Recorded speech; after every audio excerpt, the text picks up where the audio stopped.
Students, मैं doctor Ranjana Garg. मैं पिछले दिनों बहुत दिनों से आपको जॉन लॉक करा रही हूँ। उसी को मैं आगे करते हुए आज जॉन लॉक के क्रांति या राज्य के विरोध का अधिकार बता रही हूँ। लॉक के अनुसार राज्य का निर्माण लोकहित के कुछ विशेष लक्ष्यों की पूर्ति के लिए किया जाता है। अतः राज्य के शासन की शक्ति सीमित है तथा उसे एक न्यासी के रूप में भी यह शक्ति प्राप्त है। इसके अतिरिक्त राज्य तथा शासन की यह शक्ति जन सहमति पर आधारित है। इसका स्वाभाविक निष्कर्ष यह है कि यदि शासन निर्धारित उद्देश्यों की पूर्ति में असफल रहे अथवा यदि वे अपने अधिकार क्षेत्र का उल्लंघन करने लगे, ऐसी स्थिति में जनता को उसके विरुद्ध विद्रोह या क्रांति करने का अधिकार प्राप्त है। जनता अपने इस अधिकार का प्रयोग कर शासन में इच्छानुसार परिवर्तन कर सकती है या उसे अपदस्थ भी कर सकती है। मैं शुरू से ही आपको बता रही हूँ कि जॉन लॉक जो है वो उदारवाद की आत्मा या उदारवादी विचारक है। उसके अनुसार जब जनता ये अनुभव करे कि व्यवस्थापिका यानी सरकार उसमें रखे जाने वाले विश्वास के प्रतिकूल कार्य कर रही है, तो जनता को यह सर्वोच्च अधिकार प्राप्त है कि वह उसे हटा दे या बदल दे। लॉक का विचार है कि समाज का स्थान सरकार के ऊपर होने के कारण सरकार के भंग होने पर भी समाज ज्यों का त्यों बना रहता है। इस प्रकार सरकार की पदच्युति सामाजिक अव्यवस्था का कारण नहीं बनती है।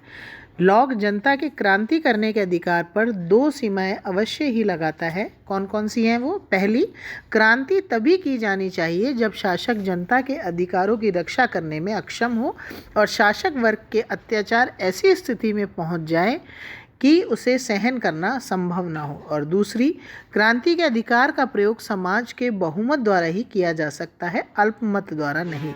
क्रांति के अधिकार पर लगाई गई ये सीमाएं निश्चित रूप से महत्वपूर्ण हैं और इन सीमाओं के कारण क्रांति के अधिकार के दुरुपयोग की आशंकाएं बहुत कम हो जाती हैं।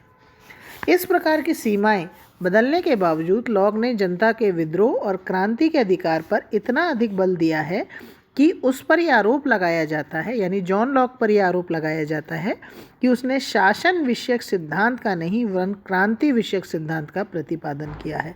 मतलब वो जनता को इतना अधिक क्रांति करने का अधिकार देता है, अगर उसकी राजा या उसका जो राज्य है जिसको उसने अधिकार दिए हैं वो उसकी जीवन की संपत्ति को कोई हानि पहुंचाता है तो वो उनके विरुद्ध क्रांति कर सकता है। इस कारण जॉन लॉक को क्रांति विषयक सिद्धांत का प्रतिपादक भी कहा जाता है।